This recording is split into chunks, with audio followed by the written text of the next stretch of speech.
শতাব্দী express আর বন্দে ভারত এক্সপ্রেসের মানে ট্রেনের টিকিট কাটলে আমরা খাওয়ার থেকে শুরু করে, আমরা যেহেতু দুপুরবেলায় উঠেছি সেহেতু বিকেলে স্ন্যাক্স থেকে শুরু করে রাতের ডিনার পর্যন্ত সমস্ত কিছুই দেবে। তো সেই কারণে বিকেলে স্ন্যাক্স এসে গেছে। এই স্ন্যাক্সে কী কী আছে তোমাদের দেখাচ্ছি।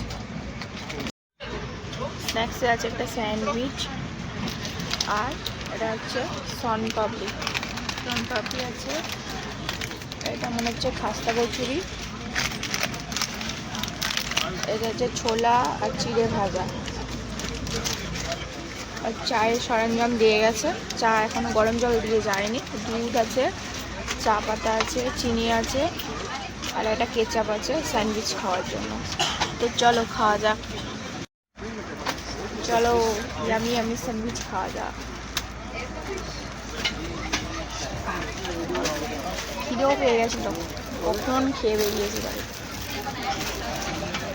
এরমভাবে বার করতে হবে প্যাকেটটি, ঠিক আছে? আর তার মধ্যে দিয়ে দিতে হবে একটু হালকা করে কেচাপ।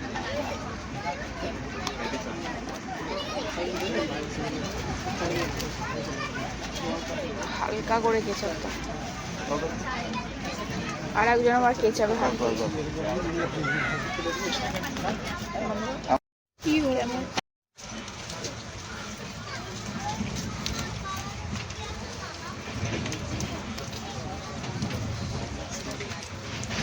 খারাপ না, ভেজ স্যান্ডউইচ আছে।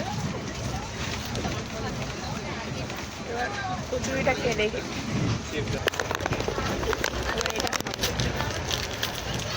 স্যান্ডউইচটা খাওয়া হয়ে গেছে। স্যান্ডউইচের থেকে এটা আমার বেশি প্রিয়, গরম গরম একদম খাস্তা হতো।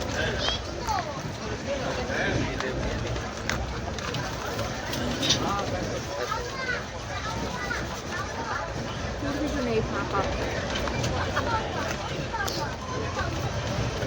খুব ভালো খাওয়ার কোয়ালিটি না, বাজে কোয়ালিটি।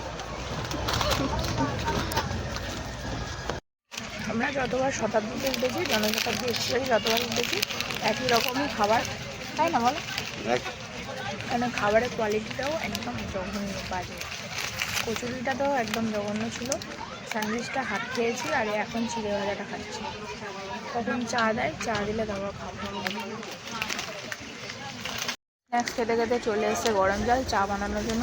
তো চা খাওয়ার জন্য অনেকক্ষণ ধরেই ওয়েট করছিলাম। একটু চা খেয়ে নিই, একটু ব্ল্যাক টি করে খাবো উইদাউট সুগার। খেলে আমার বিকেলে স্ন্যাক্স কমপ্লিট।